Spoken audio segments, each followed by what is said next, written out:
I'm Diane Conti, and welcome to the evening news. A small explosion in the Bronx last week was traced to a local teen experimenting in her home. Thankfully, no one was harmed. This story has had a strange twist ending. The mishap caught the attention of Dr. Reed Richards. This girl from the neighborhood has just landed a spot with Mr. Fantastic himself. This kid is so smart that the smartest man on earth wants to work with her. Now that's some Bronx pride. My hope is to encourage the next generation of scientists and inventors. Working with Charlie Martinez has been truly inspiring. While she is certainly one of a kind, I know that there are other talented young people out there. And with the support of New York City, I'm sure the Fantastic Four could find and foster more of them. Bronx Zoo was evacuated today after severe flash flooding. The zoo says that all the animals are safe and accounted for, but no one knows why the thing flooded so quickly. And there's been all kind of weird weather happenings lately, and I think something is up. Government investigators went to the house of Reed Richards' protege, Charlie Martinez, today, and confiscated a number of experiments that the young woman was keeping in her home. Dr. Richards himself has been vocal in his criticisms of Senator Byrd's crusade against the teenage genius and anyone else involved in Galactus. But Mr. Fantastic himself is currently under a great deal of scrutiny for orchestrating the hoax. Whether the superhero will face criminal charges remains to be seen. In other news, Senator Harrington Byrd...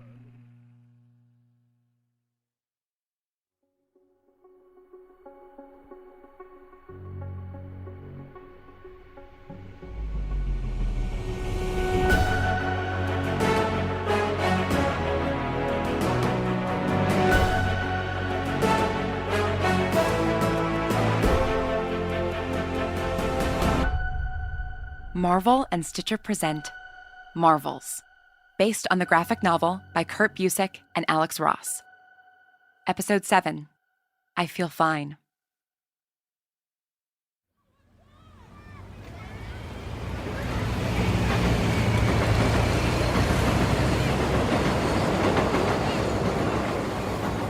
Well, the Bronx certainly looks a lot better since we were last here.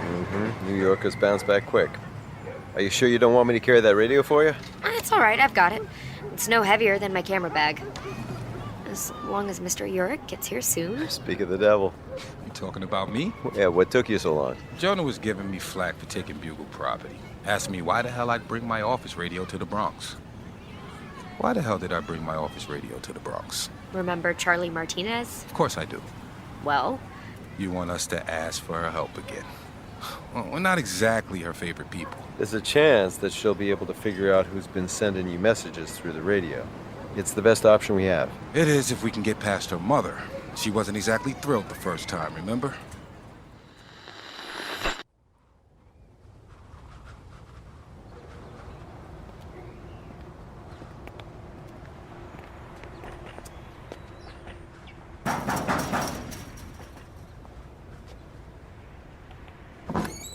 ¿Sí? ¿Quién es? Buenos días. ¿Cómo está usted? Is your daughter home? Ah. Carlota, ven aquí, no sé lo que hiciste, pero si has destrozado otro coche que le pertenezca a un hombre blanco. ¿De qué estás hablando? No he hecho nada, te lo juro. Who are you?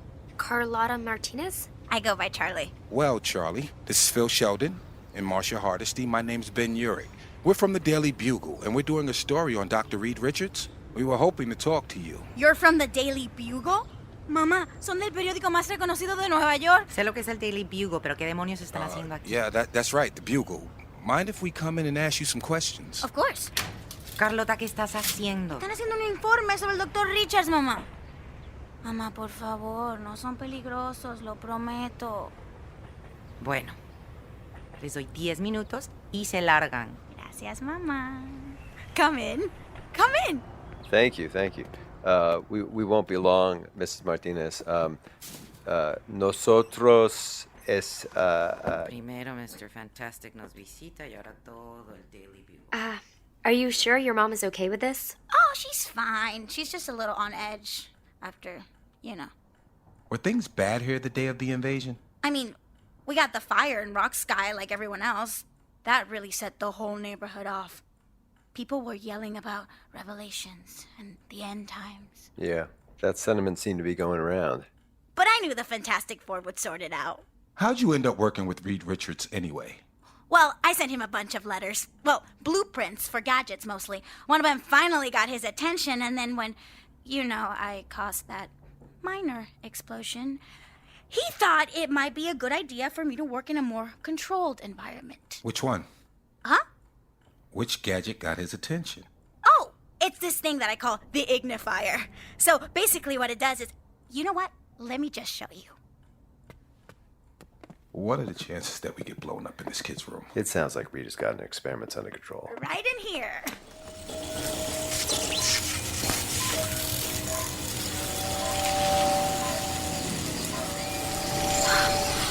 Whoa!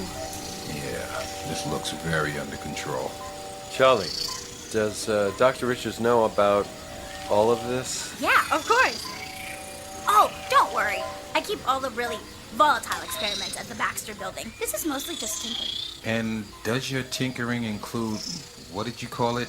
The thing that got you in with Reed? The ignifier.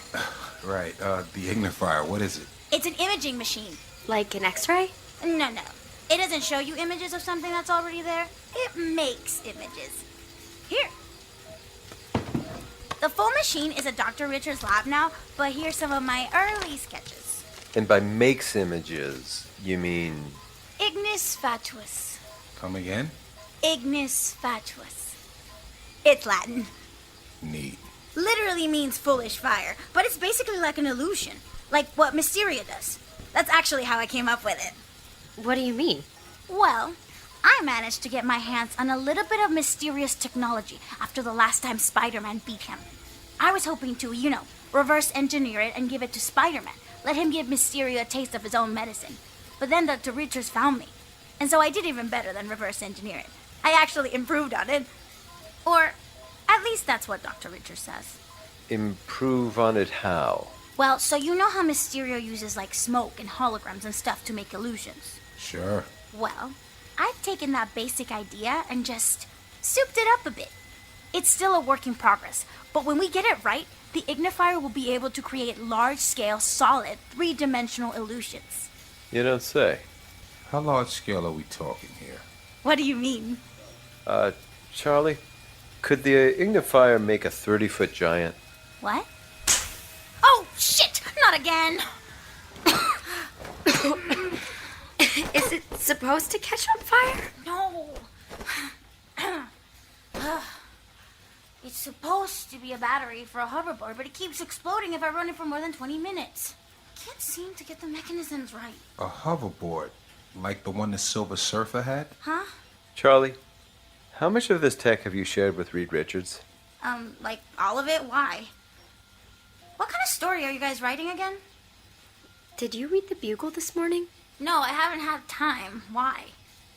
J. Jonah Jameson thinks the whole Galactus to-do was a hoax. What? And it's beginning to look like you might be right. What do you mean? Where were you the day of the attack? At school. We had a lockdown until the fighting was over, and then I came straight home. I mean, it was bad. There were cars in the middle of the road, and there's still glass everywhere. Someone broke into Mr. Santiago's store. But that wasn't all Galactus, kid. That was people panicking and acting like idiots. Yeah, because 2 giant aliens landed in Manhattan. Did you see Galactus? No, but I heard plenty about him. Do you think the ignifier could make an illusion like that? What? You think that I didn't do anything, I swear. No, Charlie, we're not accusing you of anything. But you said that Dr. Richards has a lot of your tech at the Baxter building. We didn't build the ignifier to trick people. Dr. Richards would never do something like that. Reed Richards would do anything to protect his family if he thought their position in New York was on shaky ground. But you didn't answer the question, Charlie. Could the ignifier make an illusion of Galactus' scale? I don't think so. The way the mechanism works... Hold on. I actually think I might have... Okay, yeah. Look, this is the first prototype for the ignifier. Okay, so see? The ignifier uses a preloaded image, kind of like a film projector, except then, using mirrors and prisms, it makes it three-dimensional. That was the initial concept anyway. So, the image it's going to project is a flame. Whoa. Wow. See? It's almost like a really big lighter. Yeah, it's remarkable. Can I? Yeah, go ahead, touch it. It's not hot or anything. I mean, the machine itself is a little warm, mostly because it's an old model and not running super smoothly. Huh, would you look at that? A 10-inch flame with no heat. False fire. Pretty clever, kid. Thanks. But see, here's the thing. To make an illusion the size of Galactus, you'd need to scale up this exact mechanism times like 1,000,000. It would have been impossible to hide. But there was a machine on top of the Baxter building with Galactus. There was? Almost as big as Galactus himself. If anyone could build an enormous ignifier, it'd be Reed Richards. You're wrong. Dr. Richards would never do that. He works so hard to protect people. He wouldn't put them in danger. And if you're here to try and prove that he would, then you can go ahead and leave.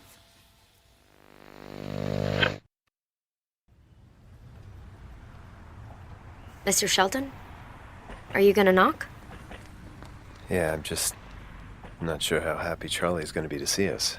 I think she'll probably be pretty steamed about it, but I don't see what choice we have.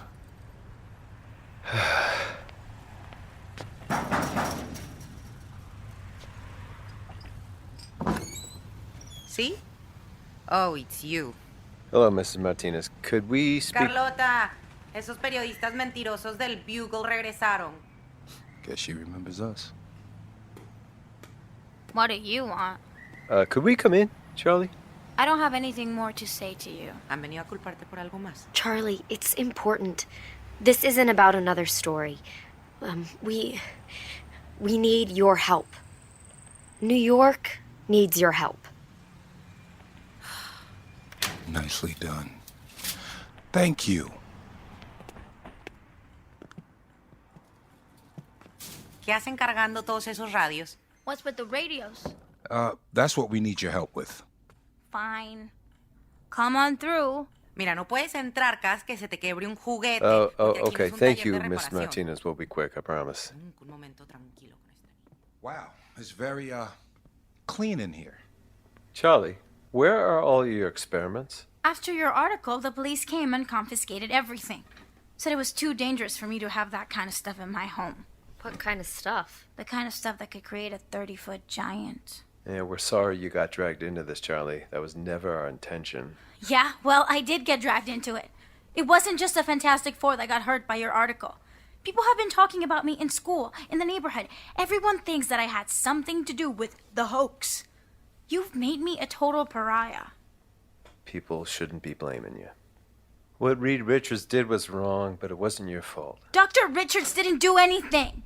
You're the ones that are wrong. I wish that were true. He had no reason to fake Galactus. Charlie, he confessed.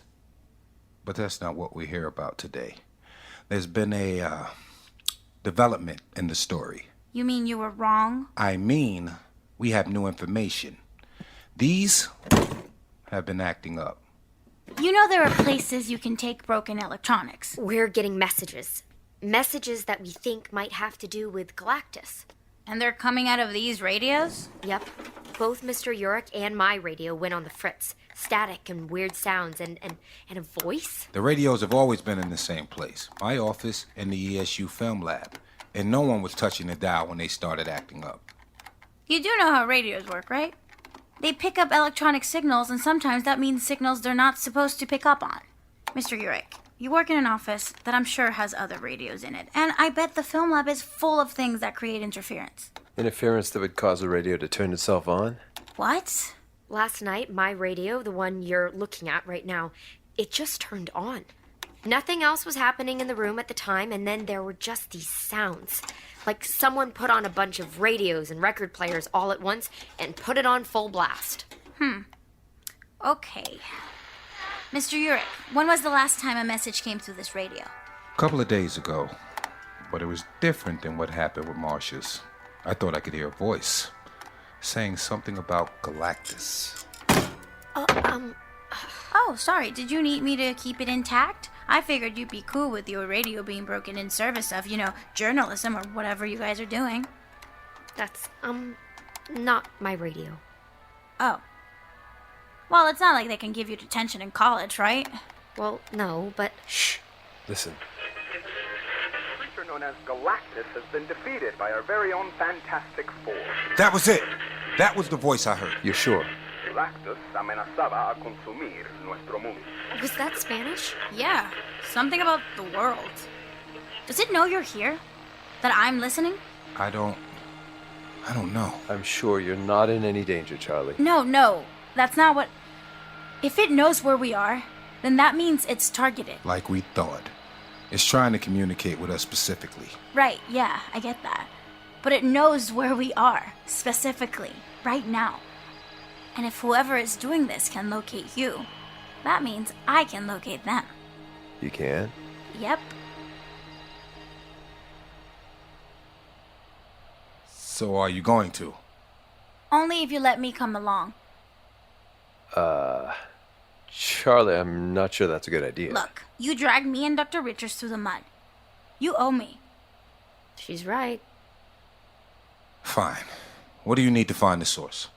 Just 20 minutes and a soldering iron.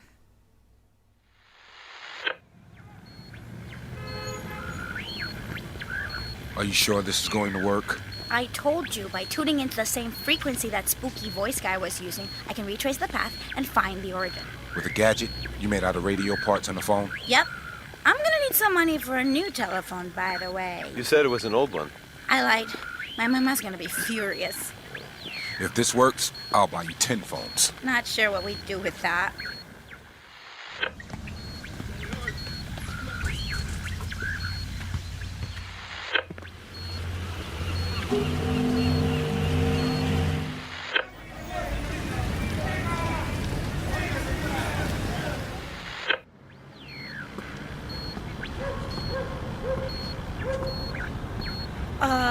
Okay. This way.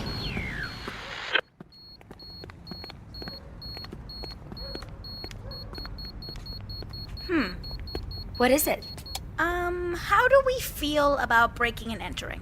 You think the person doing this is inside, whatever this is, an abandoned warehouse? Seems like the perfect hideout for a cryptic message-sending weirdo. But no, I think they're probably on the roof. That would give the signal the best advantage. All right, then I guess we go in. Absolutely not. Phil. Ben, we can't just break the law. We should go talk to the police and come back. Phil, what if whatever's sending these messages moves on? We can't risk it. We also can't risk getting a 15-year-old arrested. I'm actually 16 now.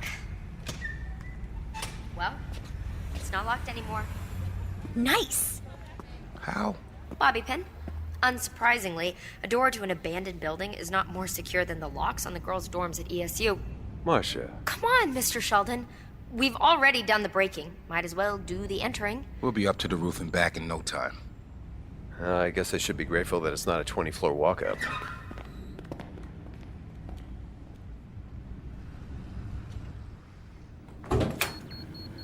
All right, kid, what are we looking for? You tell me. I'm just a navigator. Probably someone with gadgetry of their own, right? Or someone who's a piece of gadgetry themselves. Ay, Dios mío. Is that? The Silver Surfer. Whoa, buddy. Stay over there. My name is Phil Sheldon. This is Ben Urich, Marcia Hardesty, and Charlie Martinez. I think you've been trying to contact us? Oh, wait! Please don't leave! We just want to talk to you. A little less conversation, a little more action. Excuse me? We're not here to fight you. What's your name? These youngsters from Liverpool who call themselves the Beatles. What is happening? I soar, stars, confined. I don't know. Is he glitching? Are you okay, man? I mean, surfer guy? Hey, it's cool. I'm not looking for trouble. 0G and I feel fine. What on earth? Charlie, does that board look familiar to you? I've never seen anything like this in my life. Not even in Dr. Richards' lab. Pathways. Denied. planet. Reed told us himself that he had an android model, but this... That's no android. Who are you? Why have you been trying to contact us? What do you want? The world. What? I shook up the world.